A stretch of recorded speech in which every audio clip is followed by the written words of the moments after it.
পশ্চিমবঙ্গে বিধানসভা উপনির্বাচনের তারিখ ঘোষণা 19শে জুন নদিয়ার কালীগঞ্জ উপনির্বাচন হবে। আর এরই পাশাপাশি গুজরাট, কেরালা, পাঞ্জাবে উপনির্বাচনের দিন ঘোষণা হয়েছে, যেটা জানা যাচ্ছে যে 19শে জুন নদিয়ার কালীগঞ্জে উপনির্বাচন।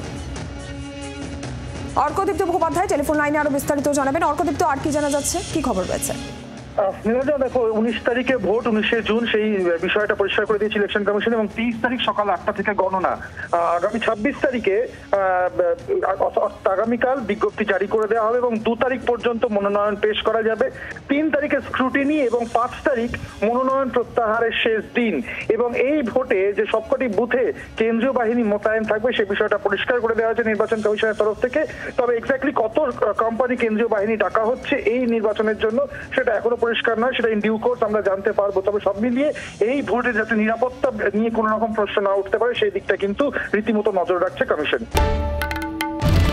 বাংলার আওয়াজ, বাঙালির আবেগ, জি 24 ঘন্টা।